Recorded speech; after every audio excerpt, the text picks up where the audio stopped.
안녕하세요. 마틸다입니다. 오늘도 이어서 악마는 존재한다 읽어드리겠습니다. 지금부터 시작합니다. 무덤들 사이에서 마귀 들린 사람처럼 이 밤에 우리에게 소식이 전해졌습니다. 그리스도께서 부활하셨습니다. 주님이 살아계십니다. 어찌하여 살아계신 분을 죽은 이들 가운데서 찾고 있느냐? 라는 질책은 우리에게도 해당됩니다. 때로 우리 안에는 슬픔과 실패로 이야기를 끝맺고자 하는 일종의 충동 같은 것이 있습니다. 희망의 문을 닫고 바위가 막고 있으며 아무도 그것을 움직일 수 없다고 믿으려 합니다. 우리가 살아가다 보면 새벽은 다만 무덤을 비추기 위해서 밝아오고 우리의 삶은 그 무덤에 갇혀 있으며 우리 자신은 죽은 이들 가운데서 생명과 희망을 줄 수 없는 것들 사이에서 찾아 헤매는 것으로 보일 때가 있습니다. 여기서 우리에게 그 질책이 들려옵니다. 어찌하여 살아계신 분을 죽은 이들 가운데서 찾고 있느냐? 우리 삶에서나 우리가 사는 사회 안에서 우리는 때로 거듭 실패하고 조금씩 건전하지 못한 방식으로 게라사인들의 지방에 있던 그 마귀 들린 사람처럼 무덤 사이에서 지내는데 조금씩 익숙해집니다. 심지어 이것이 바로 삶의 법칙이라고 가능했지만 이루어지지 않은 것을 탄식할 운명이라고 믿게 될 수도 있습니다. 그럴 때 우리는 정신을 분산시키기 위하여 하느님의 약속에 대한 기억을 지우고 회피하는 데 몰두합니다. 우리에게 이러한 일이 일어날 때 우리는 병든 것입니다. 우리 사회에 이러한 일이 일어날 때 그 사회는 병든 것입니다. 그들은 갈릴레아 맞은쪽 게라사인들의 지방으로 저어갔다.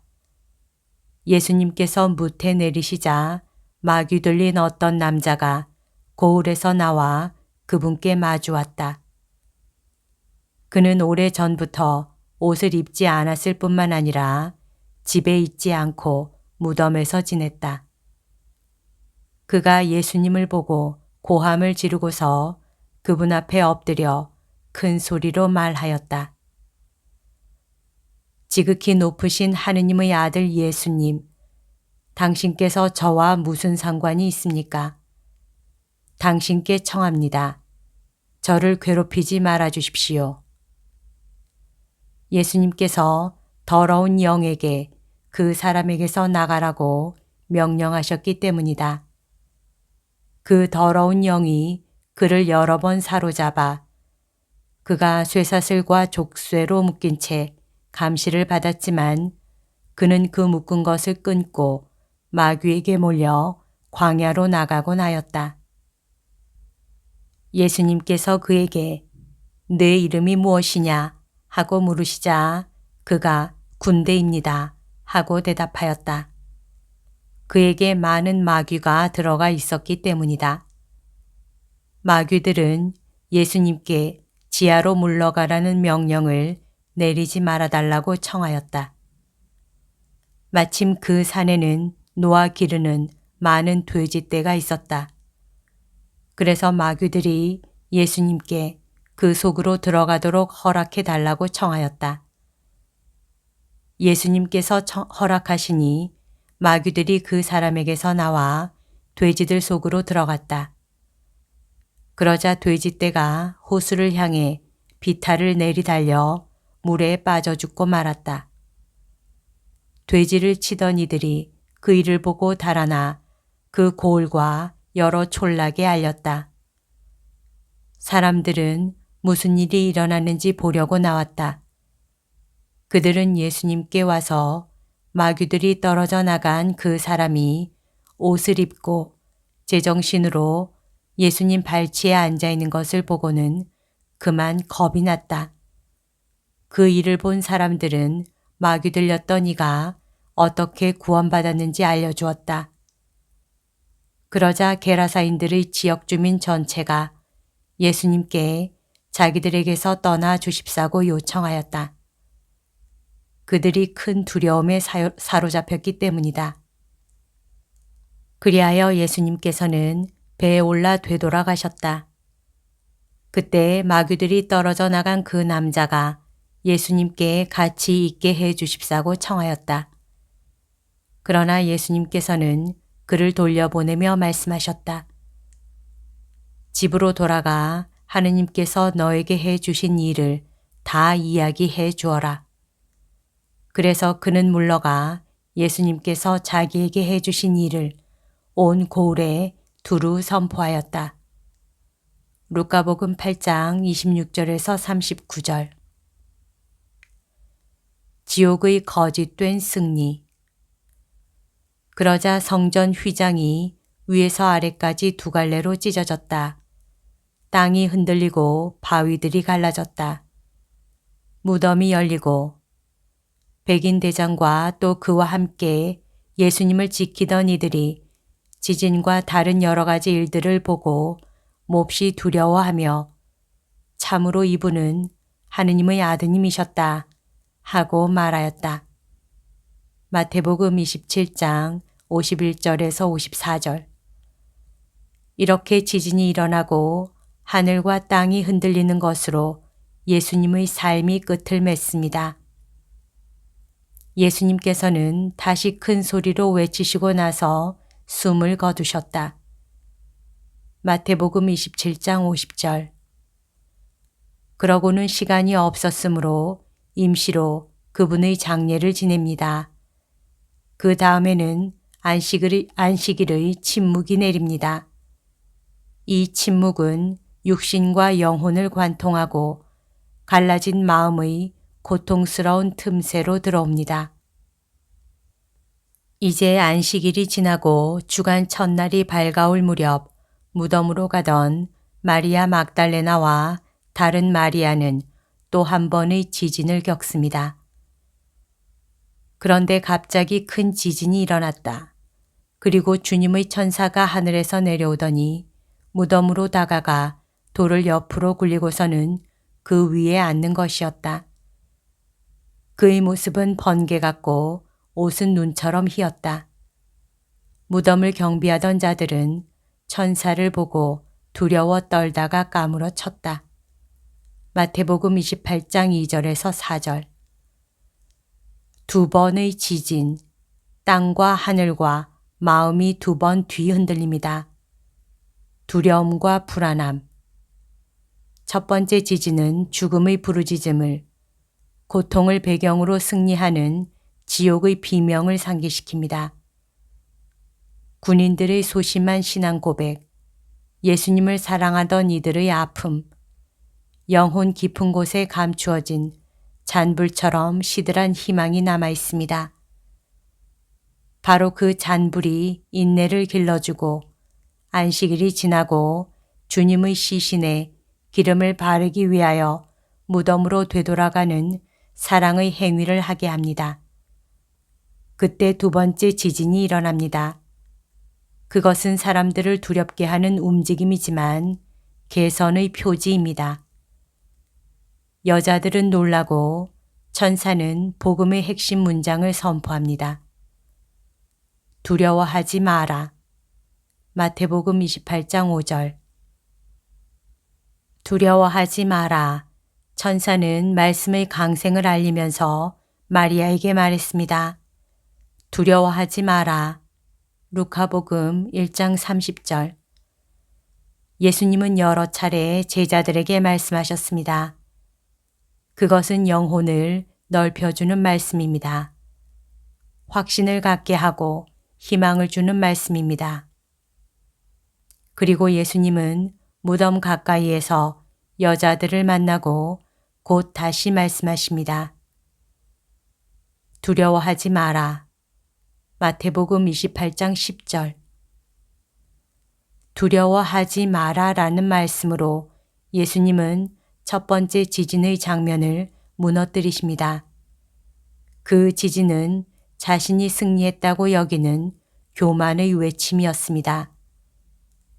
반면 예수님의 두려워하지 마라라는 말씀은 참된 승리의 온유한 선포이고 여러 세기를 거쳐 입에서 입으로 믿음에서 믿음으로 전해질 선포입니다. 그리고 그날의 두려워하지 마라라는 말씀은 부활하신 주님이 당신 제자들을 만나실 때마다 하실 인사이기도 합니다. 이 부드럽고 강한 인사로 예수님은 그들에게 약속에 대한 믿음을 되찾게 하시고 그들을 굳세게 하십니다. 예수님의 두려워하지 마라라는 말씀 안에서 이사야 예언자가 예언한 바가 성취됩니다. 주님께서는 정령 시온을 위로하시고 그 모든 폐허를 위로하신다. 그 광야를 에덴처럼 그 황무지를 주님의 동산처럼 만드시니 그 안에는 기쁨과 즐거움이 감사와 찬미 노랫소리가 깃들리라. 이사야서 51장 3절. 부활하신 주님은 위로하시며 힘을 주십니다. 오늘 이 온유하고 평온하고 참된 승리의 밤에 주님은 우리에게 모든 그리스도인 백성에게 다시 같은 말씀을 하십니다. 두려워하지 마라. 내가 여기에 있다. 나는 죽었었지만 지금은 살아있다. 2000년 전부터 지금까지 지진이 개선하는 순간마다 당신 교회 안에서 당신의 순환이 반복되고 그 순환에서 부족한 부분이 완성됩니다. 아파하고 괴로워하고 방향을 잃은 모든 마음의 침묵에서 그 말씀을 하십니다. 혼란스러운 역사적 상황 안에서 악의 세력들이 백성들을 지배하고 죄의 구조를 건설할 때 그 말씀을 하십니다. 역사의 모든 콜로세움 경기장에서 그 말씀을 하십니다. 인간의 모든 상처 안에서 그 말씀을 하십니다. 모든 개인적인 그리고 역사적인 죽음 안에서 그 말씀을 하십니다. 두려워하지 마라. 나다. 내가 여기 있다. 죽음이 승리를 노래하려 할 때마다 그분은 우리에게 당신의 최종적인 승리를 선언하십니다. 이 거룩한 밤에 우리 모두 마음 안에서 침묵하고 개인적, 문화적, 사회적인 지진 가운데서 자만과 교만, 오만함과 거만함에서 비롯된 지진 가운데에서 우리 각자의 죄의 지진 가운데에서 돌아가셨고 지금은 살아계신 주 예수님, 두려워하지 마라, 나다 라고 말씀하시는 그분의 목소리에 귀를 기울이기로 결심했으면 합니다. 자애롭고 굳세신 우리 어머니와 함께 승리하시는 그분의 목소리에서 우리의 영혼이 위로와 힘과 애정을 받도록 내맡깁시다. 그분은 온유한 미소를 지으시며 끝없이 되풀이하여 말씀하십니다. 두려워하지 마라, 나다. 예수님께서 처음부터 살인자라고 부르셨던 자, 아버지께 받은 사명을 포기하도록 예수님까지도 유혹한 악마의 해로운 영향을 성경은 증언한다. 그러나 악마가 한 일을 없애버리시려고 하느님의 아드님께서 나타나셨던 것이다. 악마가 저지른 일 가운데 가장 중대한 것은 바로 인간을 하느님께 불순명하도록 거짓말로 유혹한 것이었다. 그러나 사탄의 힘은 무한하지 못하다. 그는 다만 하나의 피조물일 뿐이다. 그는 순수한 영적 존재이기 때문에 강하기는 하지만 여전히 피조물에 지나지 않는다. 그러므로 그는 하느님 나라의 건설을 막지 못한다.